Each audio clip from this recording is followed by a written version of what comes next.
देखिए फिर ये होता है ना टीपीए सुनने का फ़ायदा। मैंने जब ईरान वॉर शुरू हुई पहली ही वीडियो में आपको बता दिया था कि पेट्रोल महंगा होने वाला है। उस पर जो पॉपुलर स्टेक है वो वही है जो आप सोशल मीडिया पे देख रहे हैं कि भाई गवर्नमेंट ने पुरानी प्राइस पे ख़रीदा, आप ये नई प्राइस पे बेच रहे हैं, तो गवर्नमेंट पैसा लूट रही है। ये तो बिल्कुल अलग बात है कि पाकिस्तान जो कॉन्ट्रैक्ट करता है, ऑब्वियसली हम टाइम पर तो नहीं देते, हम तो खैर महीनों महीनों नहीं देते कभी कभी पेट्रोल के पैसे। तो वो कॉन्ट्रैक्ट्स में क्या होता है, कौन सी प्राइस होगी। पाकिस्तान जो टेक्निकल टर्म्स में डॉलर एवरेज करता है, या सॉरी फोर्टनाइट प्राइसेस एवरेज करता है, वो टेक्निकल साइड है, मैं उसमें नहीं जा रहा। मैं सिर्फ कह रहा हूँ कि अगर तो हम एक मुल्क हैं और हम देखें हमारे पास अब लिमिटेड रिसोर्सेज है, मतलब बेसिक इकोनॉमिक्स है ना। अगर आप चाहते हैं कि लोग कम पेट्रोल इस्तेमाल करें तो आप क्या करेंगे, प्राइस बढ़ा देंगे।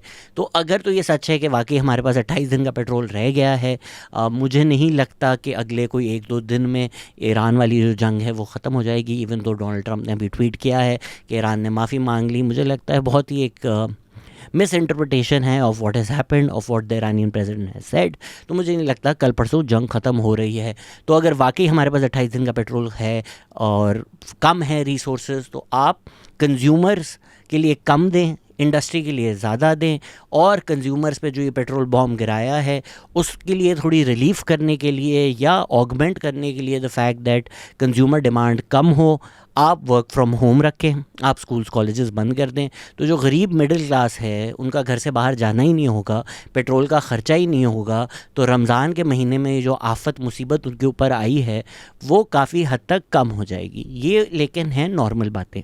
अगर तो पाकिस्तान एक नॉर्मल मुल्क होता, उसमें इस तरह से पॉलिसी डिसाइड होती है। अभी अगर आप ईरान में देखें, ईरान में बॉम्ब मारे जा रहे हैं, कार्पेट बॉम्ब हो रहे हैं, तबाह हो रहा है। उसके बावजूद कई ईरानी हैं जो बोल रहे हैं सरेंडर नहीं करेंगे, यूएस के ख़िलाफ़ खड़े होंगे, क्योंकि वो आइडियोलॉजिकली ड्रिवन है। Because ideologically they support Iran stance. इतने साल जो इकनॉमिक सैंक्शन हैं, मुश्किलात हैं, उन्होंने बर्दाश्त की। द प्रॉब्लम इज़ पाकिस्तान एक मुल्क है या एक रियासत है जो एक एलीट तबके के लिए बनी हुई है, उनके फ़ायदे के लिए है। तो अगर तो मुश्किलात हैं, अगर तो मुश्किलें, कड़वा घूंट पीना है, बोझ उठाना है, तो हर काम आवाम नहीं करना है। सबसे पहले ये जो मिलिट्री, पॉलिटिशियंस, ब्यूरोक्रेसी, जुडिशरी, इन सब के जो फ्यूल पर्क्स हैं, पहले ये डिसीजन आना चाहिए था कि हमने ये ज़ीरो कर दिए हैं, अब ये जहाँ भी जाएंगे अपनी जेब से देंगे। ऐसा नहीं है कि ये लोग नहीं अफोर्ड कर सकते, गवर्नमेंट के पास पैसा नहीं है कि आपको पेट्रोल दें, तो सबसे पहले हमने एलीट प्रिविलेजेस कम किए हैं। Would have made sense. The problem is, the reason इनको गालियाँ पड़ रही हैं और सही पड़ रही हैं, कि 1 महीना पहले ये खबर आई है कि भाई बिलियंस का एक जहाज़ लिया है पंजाब हुकूमत ने। उसके बाद आप barely even a month after that आप आवाम को बता रहे हैं कि भाई बहुत बोझ आ गया है, बड़ी मुश्किलात हैं, 55 रुपये पेट्रोल महंगा हो गया है। दैट इज़ वाई इवन ये जो टैक्स चोरी है, मैं फंडामेंटली अगेंस्ट हूँ एनीबडी जो टैक्स चोरी करता है, बट क्योंकि हमने ये सिस्टम इतना ख़राब बना दिया है, people are incentivised to be like कि यार मैं क्यों टैक्स के पैसे दूँ, क्योंकि हुकूमत करप्ट होगी, विदाउट रियलाइजिंग कि आप जब टैक्स के पैसे नहीं देते, आप जब टैक्स चोरी करते हैं, तो बेचारा जो सैलरी क्लास दे रहा है उसका और गला घूंटा जाता है। तो अगर बोझ उठाना है, अगर मुश्किलात हैं, तो भाई हुकूमत अपने आप से शुरू करे। We created a country that was for the many and not for the few, then policies would have been assessed for what they are, one would have accepted emergency provisions. लेकिन ये नहीं होता। एक जंगल का राज है यहाँ पर, जिसकी जो मर्ज़ी है वो करता है, और फिर लोग इसी को मनूवर करते हैं, इसी सिस्टम में अपना फ़ायदा देखते हैं। पीपल एट द टॉप, उनकी जेबें बढ़ती रहती हैं, वो अमीर होते रहते हैं, और मुल्क भले बर्बाद हो जाए, ये लोग अपना फ़ायदा देखते हैं। जिस तरह अभी बात की जा रही है कि खान साहब कितने अच्छे थे, उनके वक्त में फ्यूल प्राइस क्या थी, इसी वजह से ना, इसी वजह से उन्होंने मुल्क जला दिया कि आप ये बातें कर सकें, इसके अराउंड प्रोपेगेंडा हो सके। उस टाइम भी हमने सब पॉडकास्ट की थी, अगर आपने नहीं देखी तो मुझे आपको लगता होगा कि मैं तो भाई पीटीआई के अगेंस्ट बात करता हूँ। कोई इकोनॉमिस्ट, अपनी मर्ज़ी का कोई इकोनॉमिस्ट, इवन पीटीआई का कोई इकोनॉमिस्ट उठा ले, वो भी मानेगा कि यार जो फ्यूल सब्सिडी थी वो गलत थी। कोई दुनिया का सेंस नहीं बनता कि आप जितने का पेट्रोल ख़रीद रहे हैं, पाकिस्तान जितने का पेट्रोल ख़रीद रहे हैं, उससे सस्ता आवाम को बेचे। ये आवाम के रिलीफ नहीं है, ये पॉलिटिकल प्रोपेगेंडा करने के लिए एक एटम बॉम्ब इमरान खान ने इकॉनमी में बांध के दिया था कि मुझे अगर हटाएंगे तो अगली हुकूमत के लिए ये एटम बॉम्ब तैयार है, वो खुद ही इम्प्लोड कर जाएगी। अगली हुकूमत की भी गलती है कि उन्होंने पहले दिन ही रिवर्स नहीं किया, उनके पास पॉलिटिकल कैपिटल ही नहीं था, वो लगे रहे 1-2 और महीने, आपने सारे रिजर्व्स बर्न कर दिए।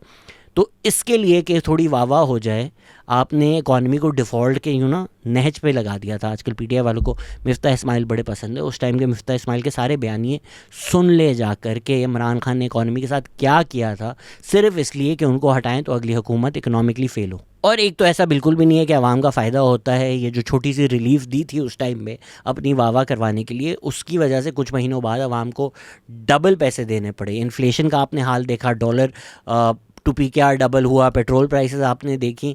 तो ऐसा नहीं है कि आवाम मतलब रिज़र्व जलाकर आवाम को रिलीफ, और आवाम को क्या रिलीफ, वीगो वाला जाकर अपना टैंक भरवाता है, वो टैंक भरवाने के हुकूमत पाकिस्तान एसेंशली उस वीगो वाले को 5,000 रुपये दे रही है। ये आवाम को रिलीफ मिल रहा है। एन आई नो पीटीआई वाले अब गालियाँ देना शुरू हो जाएंगे कि वो रशिया से सस्ता तेल आ रहा था। प्लीज़ हर जो बात कही जाए वो मान मत लिया करें। ये रशिया के अपने ऑफिशियल्स की बात सुन लें कि कोई डील नहीं थी सस्ता तेल लाने की। तो प्रॉब्लम शहबाज शरीफ नहीं है, प्रॉब्लम इमरान खान नहीं है, प्रॉब्लम ये सिस्टम है, ये एलीट कैप्चर है। ये जो एक पूरा सिस्टम है, अल जज़ीरा की रिपोर्ट थी कि इमरान खान के दौर में 17.4 या 17.8 बिलियन डॉलर की हुकूमत पाकिस्तान सब्सिडी देता है। तो उसके बाद पीडीएम की हुकूमत आई। अब ये 2022 से 2026 हो चुका है। क्या ये एलीट सब्सिडीज़ ख़त्म हुई? क्या हमारा गरीब मुल्क जो है वो प्रो आवाम हो गया? क्या हमारी इकोनॉमिक पॉलिसीज़ ऐसी हुई कि टैक्स नेट वाइडन हो, या जो लोग टैक्स दे रहे हैं उन्हीं की गर्दन दबाई जा रही है? क्या एलीट प्रिविलेजेस कम हुई? जो क्या ब्यूरोक्रेट्स को, जुडिशरी को, प्लॉट गाड़ियाँ, मिलिट्री को जो जो चीज़ें दी जाती हैं वो कम हुई? नहीं हुई ना। तो ये जो एलीट कैप्चर का सिस्टम है, वो Imran Khan at the top हो, शहबाज शरीफ एट द टॉप हो, जरदारी एट द टॉप हो, वो सिस्टम नहीं बदलता तो हमारा दुश्मन कौन हुआ? ये सिस्टम हुआ। तो yes, if emergency circumstances happen and you want कि लोग पेट्रोल जो है वो इंडस्ट्री के लिए इस्तेमाल हो, आवाम के लिए नहीं इस्तेमाल हो, it makes sense to hike up the prices. But हमने जो मुल्क बनाया हुआ है जिसमें हर बोझ आवाम को उठाना पड़ता है, उसकी वजह से आवाम अगर गालियाँ दे रही है तो वो भी बिल्कुल सही दे रही है। क्योंकि अगर आपके पास खाने के पैसे नहीं हैं और अब आपको ये डिसाइड करना पड़ेगा यार मैं क्या ऑफिस जाऊँ, या जो मैं अपने बच्चों को खाना खिला रहा हूँ उसमें एक रोटी कम कर दूँ, और उसके बाद आपको न्यूज़ आए कि पंजाब गवर्नमेंट ने बिलियंस का जहाज़ ले लिया है, तो फिर गाली देना बनता है। गाली देने से याद आया कि एक पर्सनल न्यूज़ मेरी ये है कि मारिया बी ने एक और मेरे खिलाफ़ वीडियो बना दी है जिसमें वो कह रही हैं कि मैं फिर से सू करूँगी इसको। पुराना केस चल रहा है, वो अपडेट्स हम नहीं देते, कुछ अगर कोर्ट में केस चल रहा हो तो फिर वो मामला कोर्ट में होता है, इसलिए मैं कोई रेगुलर अपडेट्स नहीं देता, वो पेशियाँ होती हैं। मेरे लॉयर जो हैं ईमान मज़ारी, उनको जेल में डाल दिया है, तो वो चल रहा है मामला। अब वो कह रही हैं कि मैं फिर से सू करूँगी। ये जो हमने एक दुनिया बना दी है कि एलीट्स पूरा सिस्टम कंट्रोल करते हैं, उनके पास दुनिया भर का पैसा है, जब मर्जी आए किसी को उठा के जो भी कर दें, फ्रीडम ऑफ स्पीच ज़ीरो है। मैं यहाँ पर आकर किसी से कोई इल्तजा नहीं करूँगा क्योंकि मुझे कोई उम्मीद नहीं है पाकिस्तान में। चले मुझे लोग पसंद करते हैं नापसंद करते हैं, मैंने भी बहुत गलतियाँ की हैं। ईमान मज़ारी, हादी अली चट्टा जो हैं बेचारे, वो ह्यूमन राइट्स के लिए केसेस लड़ते थे, 40 से ऊपर दिन हो गए हैं वो लोग जेल में हैं, कहाँ है प्रोटेस्ट?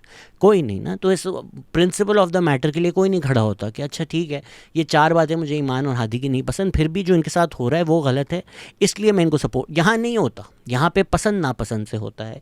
तो आप अगर मुझे पसंद करते हैं तो आपको बुरा लगेगा कि अच्छा यार एक और केस भुगतना पड़ेगा, आप मुझे नापसंद करते हैं तो आप बड़े खुश होंगे, कल को मैं जेल में भी चला गया तो आप लोग खुश होंगे। तो मैं यहाँ वो प्लीड करने आ ही नहीं रहा कि do we want to live in a world वहाँ जिसके पास जितना पैसा हो वो किसी को भी खामोश कर दे। या मुझे पता है कि मीडिया पे जो प्रोपेगेंडा होगा मैं तो नहीं उससे कम्पीट कर सकता। मारिया भी जितनी पॉडकास्ट पर गई हैं वो फिर पॉडकास्टर से पूछें कि उनमें से कितनी पेड थी, कितनों को पैसे मिले थे, कितने को नहीं मिले थे। मुझे तो इस बारे में कोई इल्म नहीं है। अभी क्यों मारिया बी को मैं याद आया और मेरे ऊपर एक और वीडियो बना दी, एक और प्रोपेगेंडा कर दिया। पिछली दफ़ा फेसबुक पे एड्स भी चला दिए थे मेरे ख़िलाफ़, आज तक मुझे वो फेस करना पड़ता है। बट ये जो पॉडकास्ट है, जो वीडियोज़ हैं, मैं इसलिए नहीं करता कि यूट्यूब से 4-5 पैसे मिल जाएं। मेरा जो बैकग्राउंड है वो सब लोग देख लें। अगर मैं ये सब छोड़ के नौकरी करना चाहूँ, sorry I start sound like मुझे क्या ज़रूरत थी, कमिंग बैक, वो मैं प्रिंसिपल ऑफ द मैटर है कि भाई अगर सच बोल रहे हैं, कुछ गलत आपने नहीं किया तो क्यों बैक डाउन करें, क्यों अपोलोजाइज़ करें। बट क्योंकि सब बाकी सब झुक चुके हैं तो ऐसा लगता है शहजाद अकेला खड़ा हुआ है। अभी क्या हुआ है, मेहरब मुई जवान जो हैं उन्होंने पोस्ट किए स्क्रीनशॉट्स जिसमें वो क्लेम कर रही हैं कि मारिया बी के जो हस्बैंड हैं वो मेहरब मुईज़ को डेट पे लेके जाना चाहते थे, वो मेहरब ने मना कर दिया, जिसकी वजह से मारिया बी की जो नफ़रतें हैं, पूरी कैंपेन चलती है वो उन्होंने उसके ख़िलाफ़ इसलिए की। आपको ये बात झूठ लगती है, जाकर कोर्ट में प्रूफ कर दे। मेरा बीच में क्या ताल्लुक, मुझे बीच में खींचने का क्या पॉइंट है। पॉइंट ये है कि सब साइलेंस हो जाएं। कोई कल सोचे भी नहीं कि मारिया बी पे तनकीद की जा सकती है। इतना पैसा है मारिया बी के पास कि केस पे केस होंगे, नोटिस पे नोटिस होंगे, कोई उनके ख़िलाफ़ इस मुल्क में तनकीद नहीं कर सकता। किसी में कोई फ्रीडम ऑफ स्पीच का ताल्लुक नहीं है। कोई कुछ बोलेगा, वो जो इन्फ्लुएंसर थी जिनके पैसे नहीं दिए थे उनको भी थ्रेटन कर दिया था, टर्किश इन्फ्लुएंसर जो थी। तो भाई यही है। मेरा जो हाल है वो वही है कि ईरान को आपने इतने साल थ्रेटन किया, यूएस ने मिसाइल मारेंगे मिसाइल मारेंगे। अब जब मिसाइल मार दी तो अब क्या बचा। तो अब अगर एक केस कर दिया, 2 कर दें, 3 कर दें, 4 कर दें, 6 कर दें, इनफैक्ट करें आप, ताकि फिर कोर्ट्स को भी पता चले कि ये जो फ्रिवलेस लिटिगेशन है, जो अब है ना, आप बोले करो यार आप केस, बिकॉज ये जो फ्रिवलेस लिटिगेशन है ना, वो कोर्ट्स को भी नज़र आए कि कितनी फ्रिवलेस लिटिगेशन है और किस तरह लिटिगेशन को इस्तेमाल किया जाता है डिसेंट को साइलेंस करने के लिए।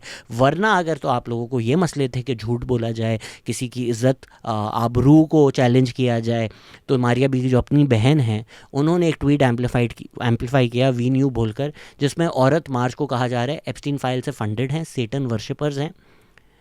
ऑब्वियस सी बात है, ये झूठ है। एप्स्टीन फाइल्स में कोई भी जाके सर्च कर सकता है औरत 5, आपको कुछ भी नहीं मिलेगा। तो एक मुल्क जहाँ ये डेफेमेशन की बातें करती हैं, इनफैक्ट जब मारिया बी ने डेफेमेशन की तो ख़ुद इन्होंने अपने डिफेंस में, जब ट्रांस एक्टिविस्ट इनको कोर्ट ले गई तब इनको फ्रीडम ऑफ स्पीच याद आ गया। पर कोई और फ्रीडम ऑफ स्पीच करे तो इनको फिर अपनी जो दुनिया भर की पावर है, दुनिया भर का पैसा है, वो इस्तेमाल करती हैं। मारिया बी तो प्रॉब्ली 55 रुपये टैंक भरने के बाद भी टैंक फुल कराती होंगी। पैसा बहुत है भाई माशाल्लाह इनके पास। मारिया बी की अपनी बहन ने एसेंशियली इंसाइटमेंट टू वायलेंस किया है औरत मार्च के ख़िलाफ़, क्योंकि पाकिस्तान जैसे मुल्क में आप एक ऑर्गेनाइजेशन को, जिनकी पब्लिक मार्चेस होती हैं, उनको आप झूठा एप्स्टीन फाइल से पहले एसोसिएट कर रही हैं, फिर सेटन वर्शिपर। इसका मतलब पता है पाकिस्तान में क्या होता है। तो भाई आप लोगों के पास पैसा है, आप लोग जो चाहें करें, 7 खून माफ़ है आप लोगों को। कोई भी दुनिया में आपकी बुराई करे तो फिर आप लोग ये केस डिसेंट पुलिस भेज देंगे। तो भाई करें, जो करना है आप लोगों ने करें। हम लोग यहीं हैं, हम लोग कहीं नहीं जा रहे। जेल भेज दें एक दफ़ा, क्या ही फ़र्क पड़ता है, ज़रा चेक करें अंदर से जेल भी कैसा होता है। बट एक वक्त जब सब झुक चुके हैं, जब सब चुप हो चुके हैं, जब ये ideas of freedom of speech किसी को नहीं मैटर करते, मैंने ये पॉडकास्ट शुरू की थी एक वजह के लिए, और उस वजह के लिए हम खड़े हुए हैं, उसके लिए हम लड़ते रहेंगे। कर लो जो करना है।